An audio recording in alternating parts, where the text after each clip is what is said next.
رسول اللہ صلی اللہ علیہ وسلم کے اصحاب کی زندگی کا اگر مطالعہ کیا جائے غزوہ احد کے اندر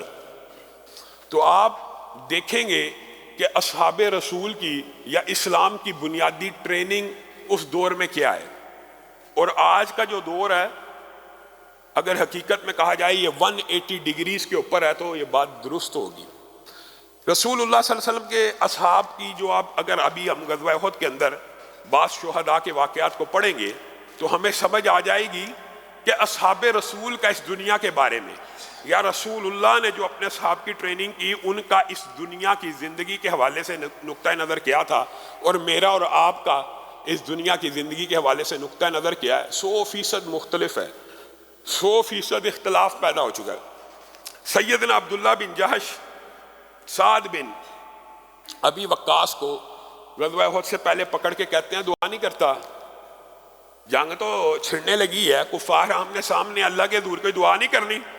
سعد ابن ابی وقاص ٹھٹک گئے، کہنے لگے کرنی ہے، اور سجدے میں پڑ گئے اور کہنے لگے اللہ میری کسی دشمن ایسے کافر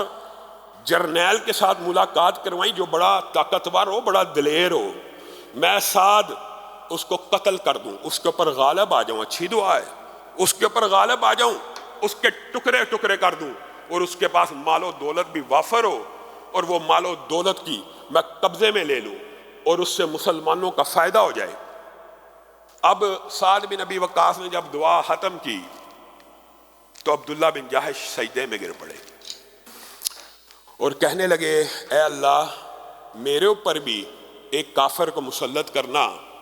لیکن جیسے میرے بھائی نے مفہوم آپ کے سامنے رکھ رہا ہوں دعا کی ہے نا، اللہ معاملہ اس سے مختلف کرنا، کیا معاملہ کرنا، وہ میرے پہ غالب آ جائے، میرے ناک کو کاٹے، میرے کان کو کاٹے، مجھے شہید کر دے، میں تیری بارگاہ میں پیش ہو جاؤں، اور اس وقت جب میں تیری بارگاہ میں پیش ہوں تو مجھ سے پوچھے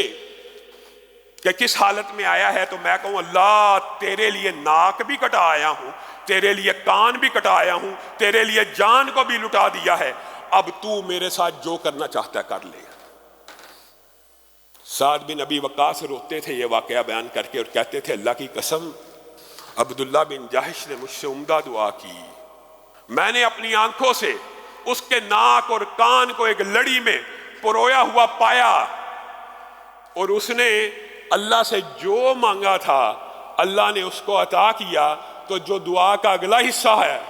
کہ اللہ تعالیٰ اس کے ساتھ وہ معاملہ کرے جس کا وہ لائق ہے، اللہ نے وہ قبول نہیں کیا ہوگا۔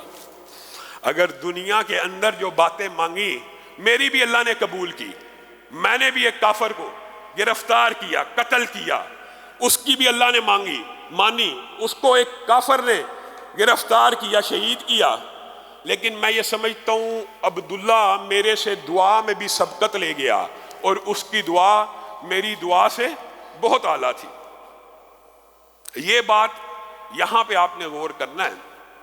کہ اس معاشرے اور ہمارے معاشرے میں زندگی کے مقاصد کے حوالے سے کتنا فرق ہے۔ اسلام ایک نظام ہے،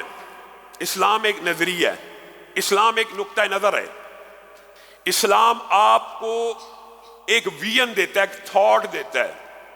ایک خیال دیتا ہے، کس چیز کا بنیاد ہے یہ اسلام کی جس کو ہم بھول چکے ہیں۔ اسلام بنیادی طور پہ آپ کی زندگی کو گزارنے کے آداب بتاتا ہے، مانتے ہیں، اسلام میں رہبانیت نہیں ہے، مانتے ہیں، لیکن اسلام کا اصل سبجیکٹ یہ دنیا کی زندگی نظامی طور پہ تو ہے، لیکن انفرادی اور عبادت کے طور کے اوپر صرف دنیا کی زندگی سبجیکٹ نہیں ہے، بلکہ سبجیکٹ کیا ہے، اس دنیا کے بعد ایک زندگی ہے، اس دنیا کے بعد ایک زندگی ہے۔ اسلام کے سبجیکٹ کی ابتدا یہاں سے ہوتی ہے کہ اس دنیا کے بعد ایک زندگی ہے جو ختم نہیں ہونے والی، جو ارب سال کی ہے، جو خرب سال کی ہے۔ غافل سمجھے موت کو اختتام زندگی ہے، یہ شام زندگی صبح دوام زندگی۔ اسلام کا سبجیکٹ آخرت ہے،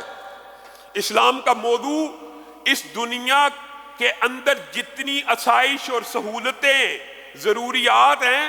وہ آپ استعمال کریں، لیکن آپ کو اور مجھے یہ کپڑے پہننے کے لیے پیدا نہیں کیا گیا، یہ کپڑے زندگی گزارنے کے لیے پیدا کیے گئے۔ مجھے اور آپ کو کھانا کھانے کے لیے پیدا نہیں کیا گیا، کھانا کھانا زندگی گزارنے کے لیے ہے۔ مجھے اور آپ کی، میری اور آپ کی زندگی کا مقصد کھانا نہیں ہے، پینا نہیں ہے، گھر بنانا نہیں ہے، آسائشیں سمیٹنا نہیں ہے۔ یہ اسلام کا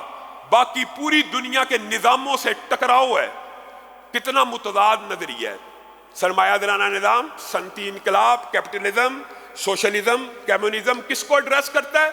اس دنیا کی زندگی کو۔ اور ایڈریس بھی کیا کرتا ہے کہ اس دنیا کی زندگی کے اندر آپ میکسیمم سہولتیں اور آسائشیں اٹھا لیں۔ یہی زندگی اصل ہے۔ اس زندگی کو ٹارگٹ بنائیں، اسی زندگی کے لیے آپ نے تگ و دو کرنی ہے، اسی جسم کے آسائش کے لیے آپ نے اس دنیا کے اندر محنت اور سٹرگل کرنی ہے۔ پھر یہ نہیں دیکھنا مال حرام سے آ رہا ہے کہ حلال سے آ رہا ہے، بس مال کمانا ہے، بس اس جسم کو سہولت دینی ہے اسی دنیا کی زندگی کے لیے۔ یہ 180 ڈگری ہے۔ یہ کیا اسلام کا نظام ہے؟ اسلام کا نظام تو اس سے بالکل مختلف ہے۔ اسلام کا نظام تو یہ عبداللہ بن جہش آپ کو بتا کے گئے ہیں۔ ابتدا کہاں سے کہہ رہے ہیں؟ مجھے کافر مار دے۔